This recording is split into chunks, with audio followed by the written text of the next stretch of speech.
ठरलं. तर या मालिकेच्या आजच्या भागामध्ये अर्जुन लॅपटॉपवर सर्च करून शोधत आहे की जगातील सर्वात अगदी उत्कृष्ट बाबा कसं बनायचं. तेव्हा आता काही व्हिडिओज तो पाहत असतो आणि ते व्हिडिओज बघून, आणि हे बघा, अगदी कंबर कसून तयार राहायचं. जे काही आता बाबा व्हायचं आहे तर त्यांनी फिट राहायचं आहे आणि अगदी या 9 महिन्यामध्ये आता होणाऱ्या बाळाच्या आईची काळजी घ्यायची आहे. आणि हे बघा, बाबा होण्याची जी काही गुड न्यूज आहे तर ती कळाल्यानंतर पेरेंट्स होण्याचे तो धडे घेत असतो. आणि बाप होणं ही काही साधी गोष्ट नसते. म्हणून अर्जुन सगळे काही व्हिडिओ बघून आता स्वतःला फिट करत असतो. त्यानंतर अस्मिता रूममध्ये आहे, खूपच टेन्शनमध्ये आहे बिचारी, कारण सचिनने तिच्यावर जे आरोप केलेत याचा तिला फार आता टेन्शन आलेले आहे. आता सायली तिला समजवण्यासाठी तेथे येते. अस्मिता बाळाला झोक देत असते आणि ती विचारत असते. तर सायली विचारते की काय ग अस्मिता, सचिन भाऊजींचा विचार करतेस का? त्यावरती अस्मिता तिला म्हणते की सायली, तू कशाला त्याला भाऊजी म्हणतेस? आता जसा तो आता माझा कोणीच लागत नाही तसा तो तुमचा सुद्धा कोणीच लागत नाही, आणि त्याच्याबद्दल तर आता मला एकही शब्द नाही बोलायचा. सायली, त्याचं नाव सुद्धा मला घ्यायचं नाही. आपण मात्र कुठल्या तरी वेगळ्या विषयावर बोलूयात. त्यावर सायली म्हणते, अग अस्मिता, मी वेगळंच काहीतरी खरंतर विचारायला आले होतेस. अस्मिता विचारते की काय विचारायचं होतं? सायली म्हणते की अस्मिता, अगं मला सत्य मात्र असे जे वास येतात ना ते नकोसे वाटतात, मळमळसारखं होतं. आणि मला एक गोष्ट सांग बरं, जेव्हा तू गरोदर होती तेव्हा तुला असला कोणताही त्रास झालेलं मला नाही आठवत. तू तर अगदी मजेतच होती ग. अस्मिता हसते आणि म्हणते की सायली, अग तुला कळतं का, तू आणि मी सारखे आहोत का? तूच सांग की आपल्या प्रेग्नन्स सुद्धा सारखे कसे असतील बरं.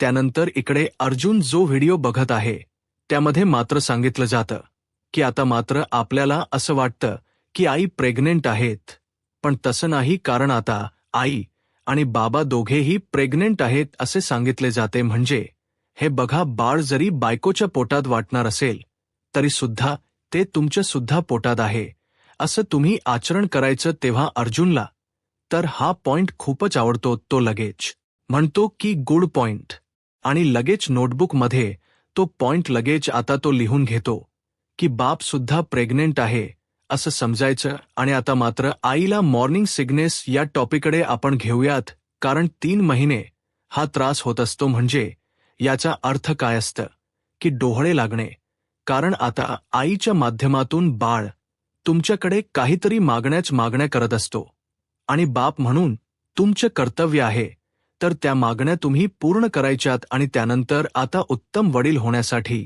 दुसरी जी काही स्टेप आहे तर त्याकडे आपण वळूयात. आणि प्रत्येक टिप्स आहे तर तो आपल्या नोटबुकमध्ये आता हे लिहून घेतोय आणि प्रत्येक अगदी टिप्सकडे काळजीने लक्ष देतोय, कारण त्याला एक परफेक्ट बाप बनायचं असतं. बघा मित्रांनो, आपल्या अर्जुनची कुठपासून तयारी सुरू आहे. म्हणजे बाळ आल्यानंतर बाळाला काय करायचं, काय करायचं नाही. त्यानंतर इकडे अस्मिता सायलीला म्हणते की हो ना अगं, मला सुद्धा मॉर्निंग सिकनेस होता, पण त्यावर मात्र मला एक रामबाण इलाज सापडला होता की ज्याने माझा नवश इतका गेला, आणि तू माझी काळजी सुद्धा घेत होती सायली, तरी सुद्धा तो तुला नाही कळाला. सायली विचारते की अग अस्मिता, कुठला रामबाण पण उपाय आहेत, लगेच सांग मला, खरंच मला खूप गरज आहे. अस्मिता सायलीला कपाट उघडायला सांगते. अग उघड. तर तेव्हा सायली कपाट उघडते आणि तेव्हा आता इनेलर आहे तर सायली बाहेर काढते. आणि स्मिता म्हणते की हा माझा रामबाण उपाय आहे, कारण ह्या इनेलरचा वास घेतला तर माझं मळवळण पूर्णपणे थांबून जायचं आणि माझा नशे सुद्धा गायब. त्यावरती सायली विचारते की अगं पण हे साधं इनेलर आहे, याने तुला फरक पडायचा का? खरंच बाई, अजबच आहे. अस्मिता म्हणते की प्रेग्नन्समध्ये अशा अजनबी आणि अशा या गोष्टी घडू शकतात. आणि हे बघ सायली, तुला आठवत का अगं, कधीही ढोबळी मिरची न खाणारी मी, फक्त ढोबळी मिरचीच मला आवडायची. दुसऱ्या भाजीचाच विचार मी करू शकत नव्हते.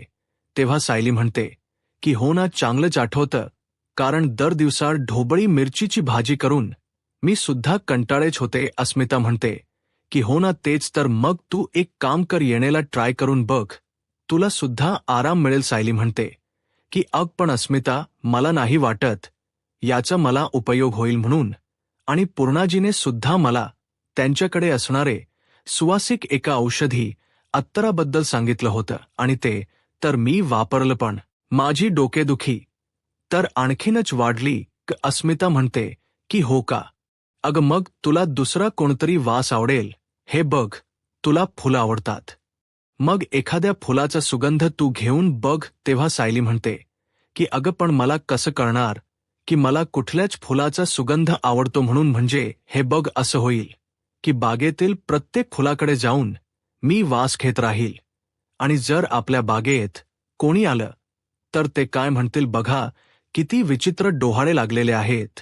इथे जाते, त्या फुलाचा वास घेते, तिथे जाते, त्या फुलाचा वास घेते. मित्रांनो, सायलीचे डोहाळे तर अजबच असतात.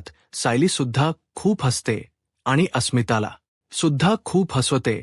बघा मित्रांनो, आता हे डोहाळे कसे लागलेले आहेत, आणि दोघे मात्र पोट धरधर हसवता हसतात.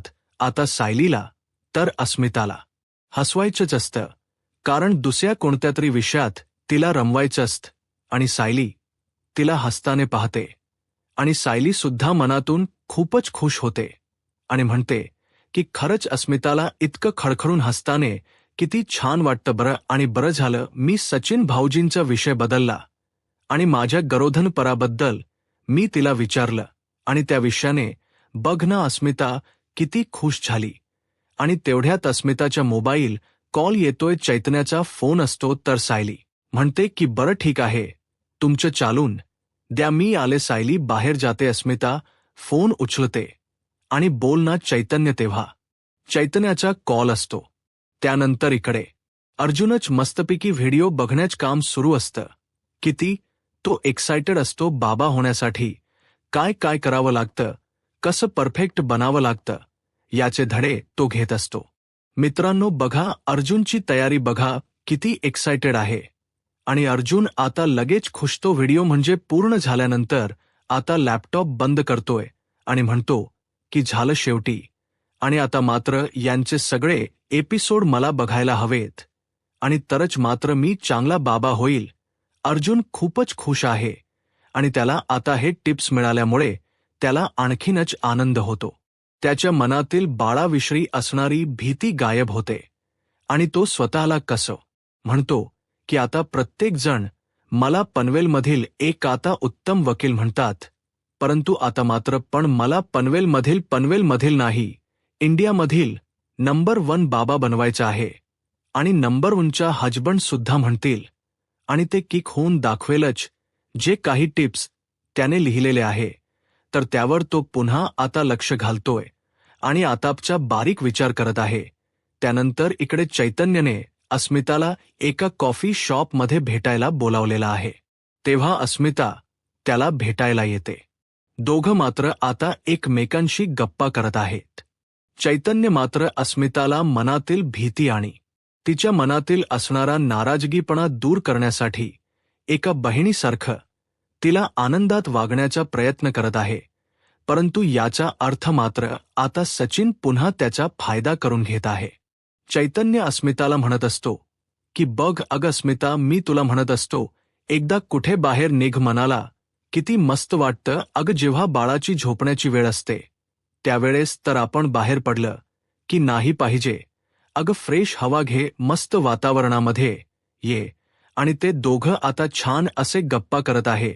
परंतु हा दृष्ट सचिन त्यांचे फोटो आपल्या मोबाईलमध्ये काढून घेतो. अस्मिता आता हसत असते तर चैतन्य म्हणतो की क्या बात आहे, या निमित्ताने तरी तुझ्या चेहऱ्यावर हसू आलं. आता तिच्या चेहऱ्यावर हसू येऊन हे सगळं विसरण्यासाठी चैतन्य प्रयत्न करत आहे, आणि इसी बात पे चेअर हो जाय म्हणून दोघेही आता ज्यूसच्या एकमेकांच्या ग्लासाला ग्लास देत आता हे मस्त ज्यूस पित आहे. परंतु आता हा खोटो लगेच काढून घेतोय, आणि ते खोटो काढून तो स्वतःला म्हणतो की अर्जुन सुभेदार, उद्या तुला कोर्टामध्ये पुरावे लागतात, तर मग हे घे तुझ्या बहिणीच्या अखेरचे पुरावे. कोर्ट मात्र या माणसाला हवा तसा धडा नाही शिकवणार, तो धडा मला शिकवावा लागेल म्हणून. तो लगेच आता चैतन्याकडे येतो आणि चैतन्याची गसंडी धरतो. त्याला म्हणतो की उठ. चैतन्याला फारच राग येतो आणि रागाने तो सचिनकडे बघत असतो. सचिनने त्याची गचंडी धरलेली असते आणि रागाने मात्र तो चैतन्याला म्हणतो की तू तिच्याबरोबर टाइमपास करतो, ती माझी बायको आहे. अस्मिता हे सगळं काही बघून खूपच घाबरते. मी तुला इतक्यांदा सांगितलं तरी सुद्धा तू अजून तिला फिरवतो. तेव्हा चैतन्य रागाने म्हणतो की सचिन प्लीज माझी कॉलर सोड. तर सचिन म्हणतो की नाही सोडणार. आता त्या कॉफी शॉपमध्ये जमलेले सगळे काही आता लोक मात्र बघत आहे. तेव्हा चैतन्य इकडे तिकडे बघतोय आणि सचिनला कॉलर सोड असे म्हणतो. सचिन तर ऐकायला तयार नसतो. सचिन म्हणतो की काय करणार आहेस. नाही सोडणार मी. तेव्हा आता अस्मिताला खूपच राग येतो. अस्मिता म्हणते की मूर्खपण बंद कर. सचिन सोड त्याला. तेव्हा सचिन म्हणतो की याला तर मी अगदी फरफटत पोलीस स्टेशनला घेऊन जाणार आहे, तीच याची लायकी आहे. त्यावर आता चैतन्य रागानेच म्हणतो की पोलीस स्टेशन असा काय गुन्हा केलेला आहे रे मी, आणि प्लीज तू तमाशे करू नको, सगळेजण बघतात. तर सचिन म्हणतो की हो बघून देई तुझ्यासारख्या फडीबाज माणसाला.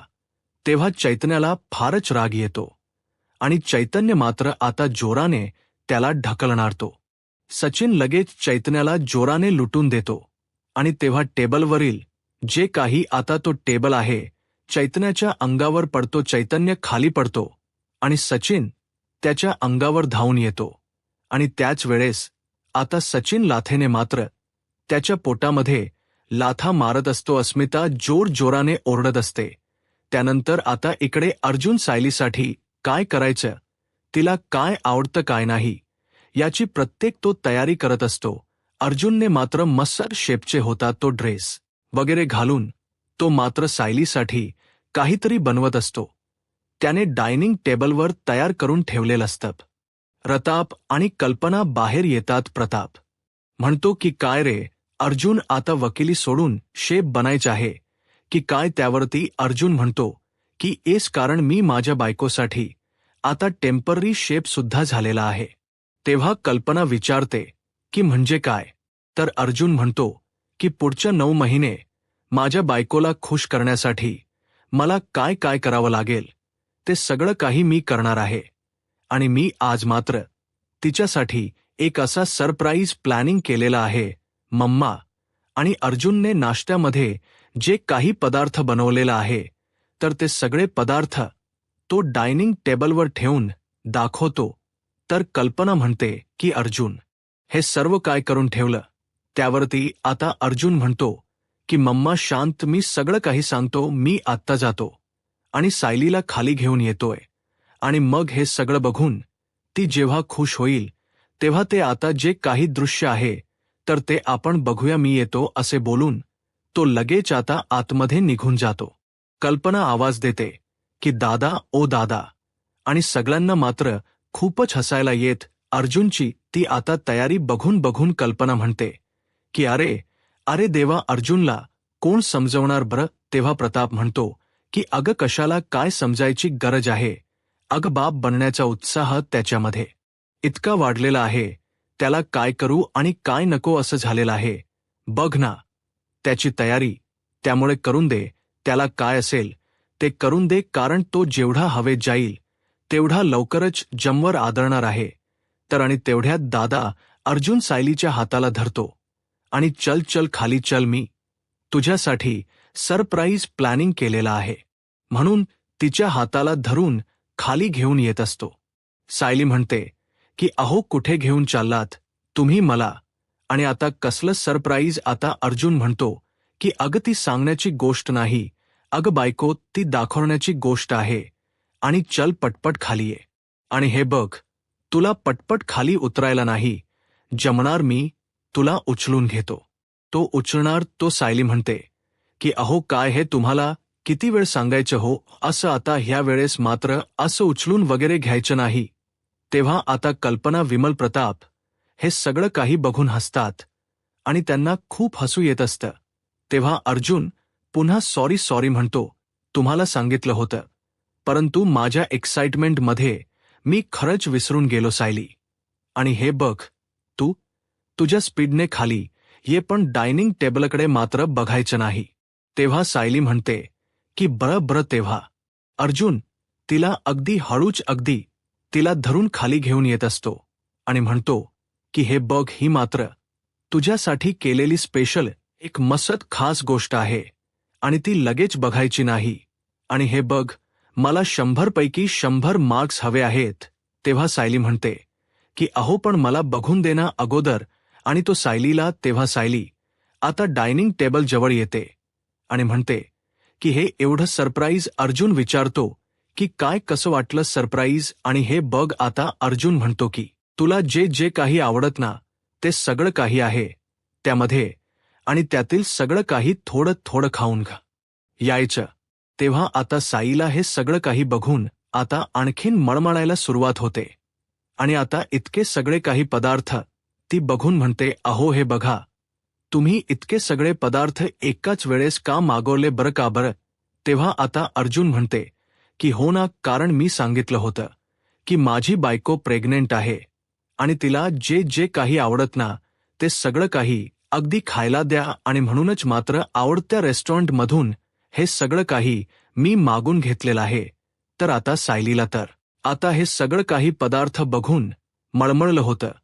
तेव्हा लगेच अर्जुन म्हणतो की अगं बायको, खाऊन घे. तेव्हा सायली म्हणते की अहो, हे सगळे पदार्थ बघून तर मला खरंच खूप मळमळायलं होतं आणि सायलीला खरंच मळमळायलं होतं आणि सायली धावतच आता पळत असते. तेव्हा लगेच कल्पना म्हणते की अगं हळूच पळत जाऊ नकोस. तेव्हा कल्पना ते सगळे काही पदार्थ उचलून फ्रीजमध्ये ठेवून द्यायला सांगते. अर्जुनचा चेहरा मात्र मित्रांनो पडतोय. अर्जुन म्हणतो की मी इतकं काही सहेलीसाठी केलं आणि तिला असं उलटीसारखं का झालं असेल. अर्जुनचा चेहरा लगेच पडतो आणि तो खूपच नाराज होतोय आणि तो कल्पनाला विचारतो की काय मम्मा, माझं काही चुकलं का. त्यावरती कल्पना म्हणते की नाही रे, तुझं काही चुकलं नाही. कारण कसं आहे की इतक्या सगळ्या पदार्थाच्या वासाने सायलीला मळमळायला सुरुवात झाली असेल आणि हे सगळं इथून जर नाही उचललं तर मात्र ते सगळं हॉलमधून नाहीच उचलू शकणार, म्हणजे सायली इथे येऊ शकणार नाही. तेव्हा आता अर्जुन म्हणतो की हो ना मम्मा, मी जरा जास्तच केलं. 100 पैकी 100 मार्क्स मिळायला गेलो आणि मिळालं मात्र काय अंड. त्यावरती प्रताप म्हणतो की अर्जुन, अरे तसं काही नाही, तू इतकं वाईट वाटून घेऊन नकोस. आणि तेवढ्यात सायली आता बाहेर येते. तेव्हा लगेच सगळेजण विचारतात की काय झालं सायली, बरं वाटतं का. तेव्हा सायली विचारते की आई, अहो मला इतका का त्रास होतोय, कुठलाही वास मला सहन होत नाही आणि आता मला डोकंसुद्धा खूपच जड झालेलं आहे. तेव्हा कल्पना तिला म्हणते की बस बर सायली, आणि तिला हाताला धरून तेथे खुर्चीवर बसवते आणि कल्पना म्हणते की हे पक अगं सायली, या दिवसामध्ये असा त्रास होतच असतो आणि तुला जरा जास्तच होतोय. आणि विमलला मात्र ती म्हणते की हे पक, एका वाटीमध्ये लिंबाचा रस आणि दुसऱ्या वाटीमध्ये वेलची आणि पुदिन्याचे पाने घेऊन ये, मग बघूयात आपण सायलीला यातील काही उपयोग होतो का. तेव्हा आता विमलताई घाईने ट्रेमध्ये त्या वाट्या घेऊन येतात आणि सायलीला ती वास घ्यायला सांगते प्रत्येक अथव त्या गोष्टीचा आणि म्हणते की काहीतरी आता ह्या वासामुळे तुला नक्कीच कोणत्या तरी याचा फरक पडेल. तेव्हा आता सायली लिंबाच्या पानांचा वास घेते, पण तिला आणखीनच मळमळायला होतं. सायलीला खूप त्रास होत असतो आणि तिला आणखीन मळमळायला होऊन ती फक्त ओढणीने आपलं तोंड दाबते. पण आता त्यातील एकाही काही उपायामुळे सायलीला काहीच होत नाही, कारण तिला खूपच आणखीनच त्रास व्हायला सुरुवात होतो. सायली म्हणते की नाही आई, मला कशानेच फरक पडत नाही. तेव्हा आता सायलीला आणखीन त्रास होतो. तर कल्पना आता टेन्शनमध्ये येते. प्रताप विचारतो की काय कल्पना, आता काय करायचं. तेव्हा कल्पना म्हणते की हो ना, मला सुद्धा खरंच काही सुचत नाही. तेवढ्यात अर्जुन धावतच खाली येतो. ते परफ्यूमची बॉटल ती घेऊन आता हातामध्ये आलेला असतो आणि म्हणतो की हे बघ सायली, आणि हे बघ सायली, तुला आता त्या पदार्थांचा वास अगदी खूप नकोनस झाला असेल, त्रास होत असेल, तर तू मात्र आता हा परफ्यूमचा वास घे. आणि तो जवळ घेऊन यायला लागणार. तो सायली म्हणते की नको नको हो, इतक्या उग्र या अतिवासामुळे मला आणखीन त्रास होतोय, नको. आणि ज्या तुम्ही नको नको मला म्हणून ती आपलं ओढणीने तोंड दाबून घेते, नाक वगैरे. तेव्हा अर्जुन खूपच घाबरत ती बॉटल घेऊन आतमध्ये धावत असतो. तेव्हा कल्पना, विमल यांना सगळ्यांना आता सायलीची काळजी वाटते आणि सायलीचे आता डोक सुद्धा खूप जड पडलेलं असतं. त्यानंतर आता इकडे या म्हणजे सचिनने चैतन्याला अगदी रक्त त्याच्या डोक्यातून निघत आहे इतकं बेदम मारलेलं असतं. खूपच तो मारत असतो. चैतन्याच्या डोक्यातून रक्त येत आहे आणि अस्मिता जोरजोराने किंचाळत आहे आजूबाजूच्या लोकांना सोडा म्हणून, परंतु कोणीही त्यांच्यामध्ये येत नसतं आणि हा सचिन चैतन्याला मारत असतो. त्याच वेळेस तेथे हॉटेलमधील जे काही वेटर वगैरे आहे तर ते सचिनला धरतात. सचिन त्यांना म्हणतो की सोडा मला, सोडा, लवकरात लवकर मला सोडा. अस्मिता चैतन्याला हाताला धरून उठवते आणि या सचिनला म्हणते की तुला वेड लागलेला आहे का. तेव्हा सचिन म्हणतो की वेड तर तुला लागलेला आहे. अगं, आपलं लग्न झालं असताना मात्र याच्याबरोबर फिरायला तुला लाज नाही वाटत का. तर अस्मिता म्हणते की तुझा आणि माझा काही एक संबंध नाही. सचिन म्हणतो की आता नाही म्हणजे कसं हे, पक आपला अजूनपर्यंत डिओज झालेला नाही. चैतन्य रागाने बघत असतो. त्याच्या डोक्यातून रक्त येत आहे. सचिन रागाने म्हणतो की काय तू कोर्टामध्ये माझ्याकडून पोडगी मागितलीस का. कशाला तुला पोडगी हवी आहे इथे, याच्याबरोबर असे इथे येऊन धंदे करायला का. तेव्हा आता अस्मिताला फारच राग येतो. अस्मिता म्हणते की गप्प बस सचिन, घरी सुद्धा तू माझ्यावर मात्र जे काही खोटे आरोप केलेले आहे आणि इथे बाहेर सुद्धा तू तेच करतोय. चार चौघामध्ये तू तेच करणार आहेस का. सचिन म्हणतो की हो नक्कीच. सचिन म्हणतो की हो करणारच. आणि काय एकमेकांना बहीण भाऊ समजतात का तुम्ही इथे येऊन. तुमचे कोणते धंदे सुरू आहे. त्यावर आता चैतन्य तर इतकं भडकलेला आहे. तो म्हणतो की सचिन, आताच्या आता इथून निघायचं नाही तर हे सर्व तुला खरंच खूप महागात पडेल. आणि तेवढ्यात आता तेथील जो काही सीसीटीव्ही आहे तर तो चालू असतो. सचिनच लक्ष त्याकडे जातं आणि तेथील तो वेटरला आता त्याला सोडवायला सांगतो आणि म्हणतो की आता वाह रे वाह, म्हणजे माझी बायको आणि तिचा मित्र इथे लफडी करणार आणि वर मात्र माझ्यावर दादागिरी करतोस. तुमची ही लफडी मी चालून देणार नाही, हे लक्षात ठेव, याद राहतो. आणि अस्मिला म्हणतो की हो, तू सुद्धा लिमिट क्रॉस केलेला आहे. तुम्हाला खूप हर्ट केलेला आहे. आणि रागाने तेथून निघून जातो. तेव्हा काहीतरी सीसीटीव्हीचा तो उपयोग करून घेतो. त्यानंतर आता अस्मिताही रडत असते आणि म्हणते की खरंच, अरे चैतन्य, मला वाटलं नव्हतं की हा सचिन इतक्या खालच्या थ्याला जाईल म्हणून. अरे खरंच सॉरी बर का. तेव्हा चैतन्य म्हणतो की अग अस्मिता, तू कशाला सॉरी म्हणते. तेव्हा आता आजूबाजूचे सगळेजण बघत आहे. तेव्हा चैतन्य सगळ्यांना सॉरी सॉरी करतो. सगळेजण आपापल्या ठिकाणी निघून जातात. तर अस्मिता म्हणते की अरे चैतन्य, तुला खूप लागलेलं आहे, चला आपण लगेच डॉक्टरांकडे जाऊया. आणि थांब एक मिनिट. तेव्हा चैतन्य म्हणतो की अग अस्मिता ताई, मला काही झालेलं नाही. अस्मिता घाईने आपली बॅग वगैरे घेते आणि चैतन्याच्या हाताला धरून त्याला घरी घेऊन येते. त्यानंतर आता इकडे कल्पना मात्र विमलला आपल्या बागेमधून वेगवेगळी अशी फुलं आणायला सांगते.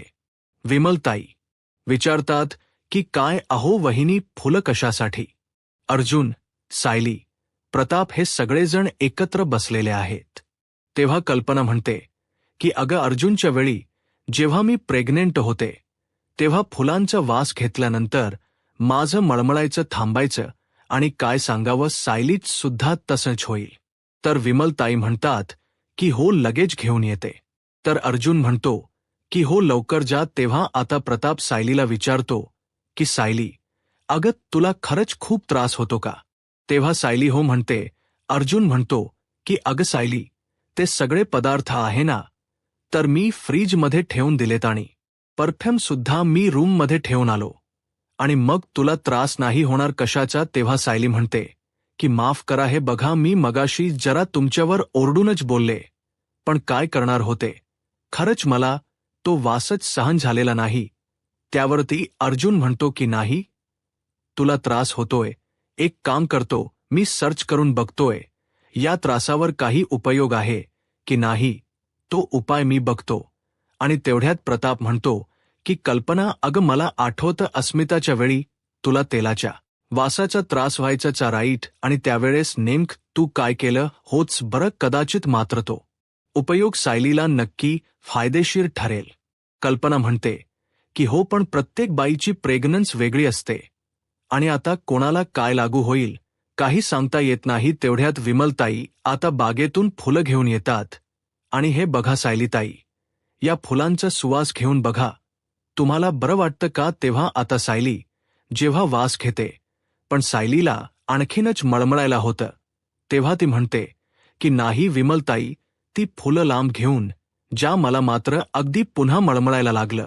आणि ती अर्जुनला म्हणते की अहो मी जरा आपल्या खोलीमध्ये जा, तुम्ही वरती मात्र फ्रेशनर वगैरे नाही ना मारलं? तेव्हा अर्जुन म्हणतो की नाही नाही, आणि हे बघ, त्या दिवशी मात्र तो फ्रेशनरला एवढे रिएक्ट का झाली होती ते मला आता कळाले, त्यामुळे फ्रेशनर मी आतच ठेवलेला आहे. तेव्हा आता सायली म्हणते की हो मी जाते. कल्पना म्हणते की हो जातो. सायलीला मळमळायला होत असतं, तिला आता खूपच असं उलटी झालीसारखं होत आहे. आणि तेवढ्यात ती वर जात असल्याने तिच्या मोबाईलवर फोन येतो. तेव्हा आता सायली म्हणते की बघा फोन तर. प्रताप म्हणतो की सायली, अगं फोन घेण्याची काही गरज नाही, तू वर जाबर आता. त्यावर सायली म्हणते की बाबा अहो अश्विन भाऊजींचा फोन आहे, म्हणजे त्यांना कीच काहीतरी महत्वाचं बोलायचं असेल. तेव्हा आता सायली फोन उचलते, स्पीकरवर टाकते आणि म्हणते की बोला ना अश्विन भाऊजी, आम्ही सगळेजण एकत्रच आहोत. आणि फोन स्पीकरवर आहे. तेव्हा अश्विन म्हणतो की बरं ठीक आहे, हे सगळ्यांनी ऐका पूर्ण. आजीची जी काही आज ही डॉक्टर आहे, तर ती आज येणार आहे. दुपारी जे काही घडलेलं आहे आज ते सगळं मी त्यांना सांगितलेलं आहे.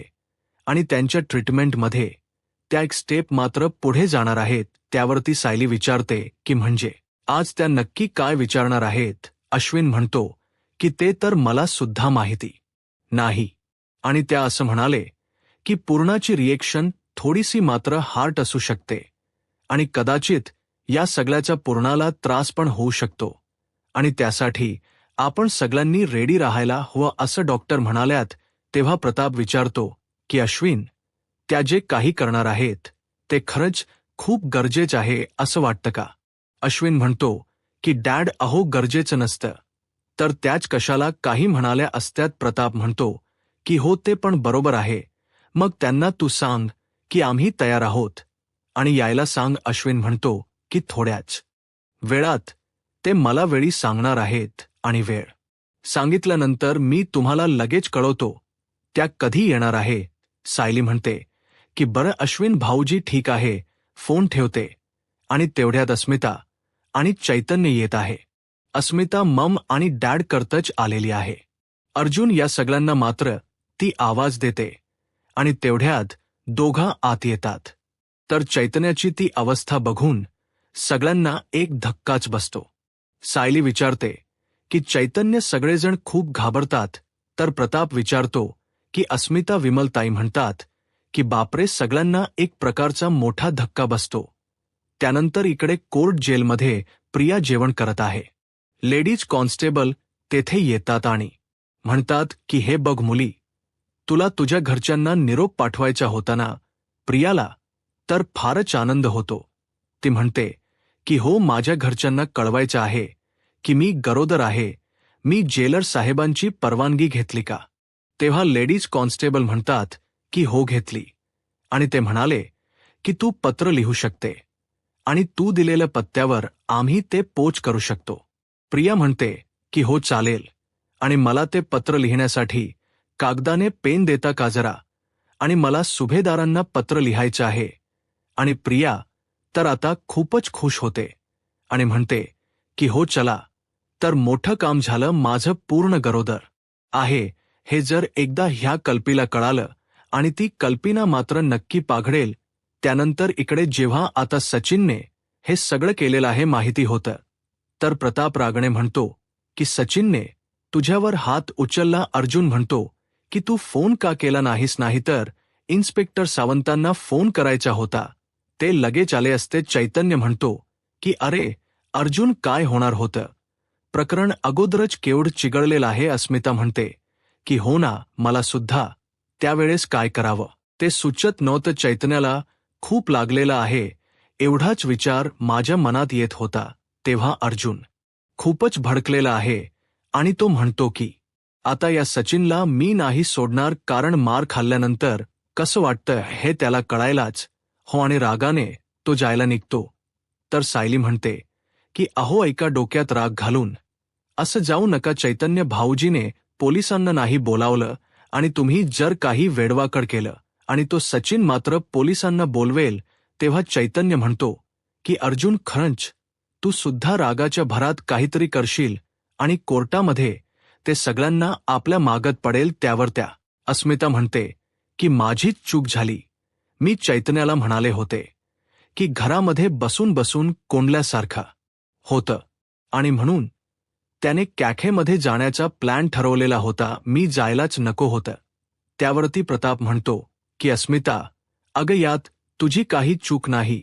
अगं त्या सचिनच्या मनामध्ये विष भरलेलं आहे, त्याला कोण काय करणार आहे बरं. तेव्हा अस्मिता म्हणते की हो ना, म्हणूनच मला प्रश्न पडतो की अशा माणसाबरोबर मी प्रेम का केलं, माणूस म्हणून घेण्याच्या लायकीत सुद्धा नाही. तेव्हा कल्पना म्हणते की हे बघा, कोणीही रागाच्या भरात काही करू नका, फक्त त्या सचिनला कसा आता शिक्षा होईल हे. अर्जुन, तू जास्तीत जास्त शिक्षा व्हायला हवी, आणि आता अर्जुन त्याला जास्त बोडगी मागायला सुरुवात कर. त्याला धडा शिकवलाच पाहिजेल, चांगलीच अद्दल त्याला घडली पाहिजे. तेव्हा अर्जुन म्हणतो की हो ते तर होणारच आहे, आणि त्याला अद्दल तर घडणारच आहे. आणि आता तो जो काही चैतन्याला तो मलमपट्टी वगैरे करत असतो सायलीला, त्याचा खूपच त्रास होतो. तेव्हा अस्मिता विचारते की सायली, तुला त्रास होतो का. सायली म्हणते की हो. तर कल्पना तिला वर जायला सांगते, आणि तेवढ्यात पुन्हा सायलीच्या मोबाईल वर अश्विनचा फोन येतो. तेव्हा आता सायली फोन उचलते आणि बोला ना अश्विन भाऊजी असं म्हणते. तर अश्विन म्हणतो, मला डॉक्टरांचा फोन आला होता, आणि त्या संध्याकाळी 5 वाजता आजीला भेटायला येतात, आणि मी त्यांना घेऊनच येतो. तेव्हा आता सायली म्हणते की बरं चालेल. अश्विन म्हणतो की आपण सगळ्यांनी मात्र तिथे त्यावेळेस हजर राहायला हो. सायली म्हणते की बरं ठीक आहे. सायली म्हणते की या तुम्ही, आम्ही सगळेजण घरातच आहोत. त्यानंतर आताही ही साक्षी मात्र आपली प्लास्टिक सर्जरी करण्यासाठी डॉक्टरांकडे आलेली आहे.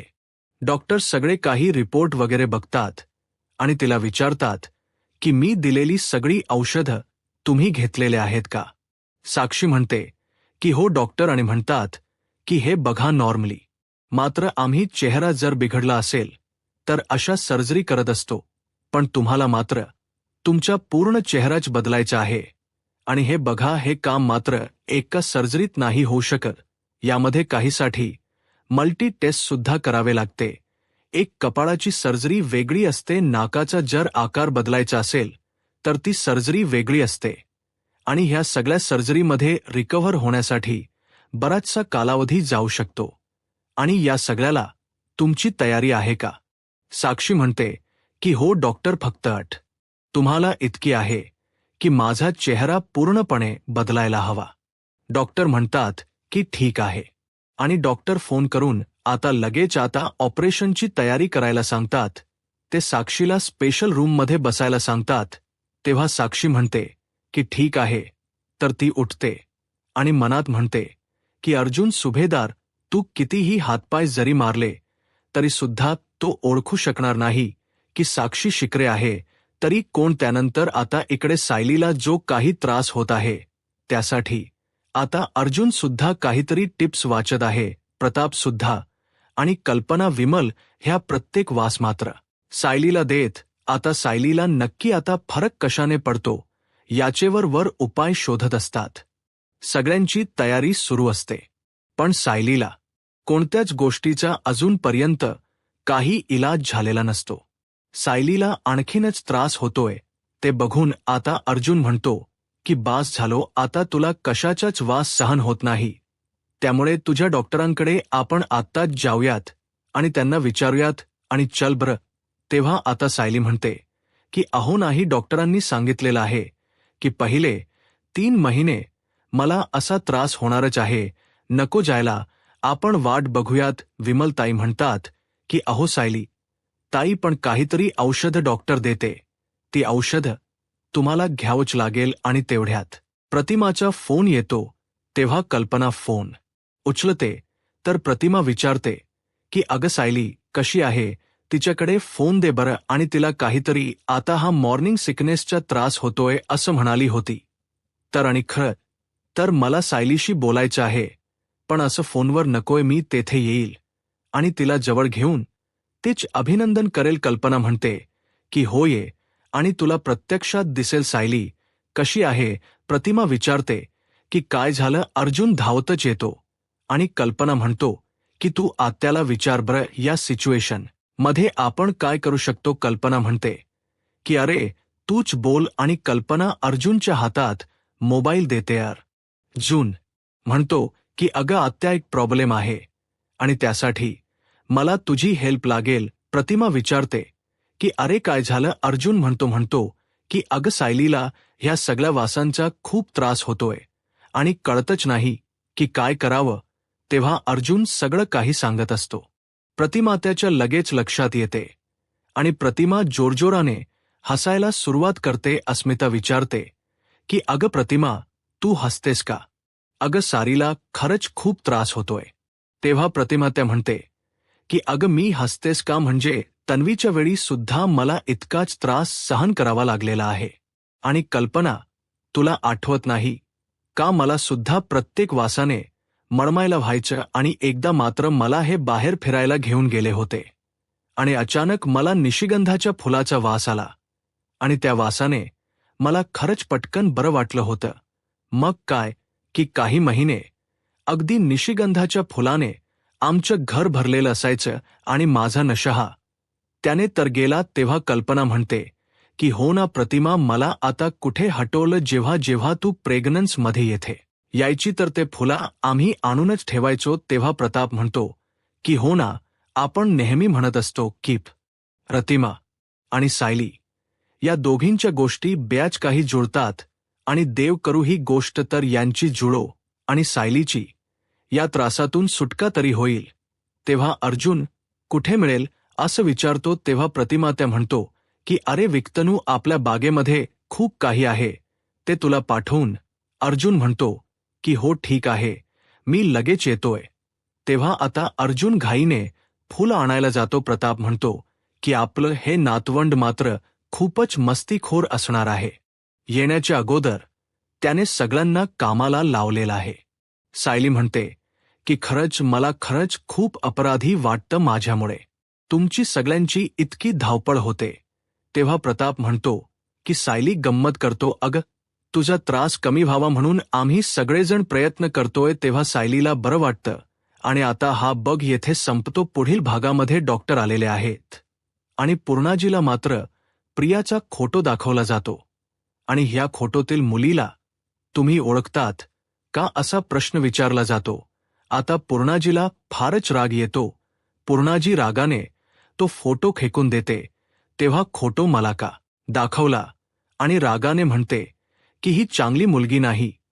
तेव्हा आता डॉक्टर म्हणतात की खरी तन्वी अजून सुद्धा सापडली नाही, आणि आता सगळं काही त्यांना आठवेल. त्यानंतर आता म्हणजे सायलीसाठी अर्जुनने जी निष्गंधाची फुलं आणलेली आहेत आणि सायली त्या फुलांचा वास घेते, तेव्हा तिला खूपच छान वाटतं आणि ती म्हणते की खूपच छान वाटतं. आणि आता अर्जुन तर आनंदाने उड्या मारायला सुरुवात करतो. अस्मिता म्हणते की प्रतिमा आत्याला सुद्धा निशिकांच्या फुलांच्या वासाने बरं वाटायचं, तर कल्पना म्हणते की दोघींना सुद्धा एकाच गोष्टीने कसा फरक पडला असेल हे आता सगळ्यांच्या लक्षात येतं.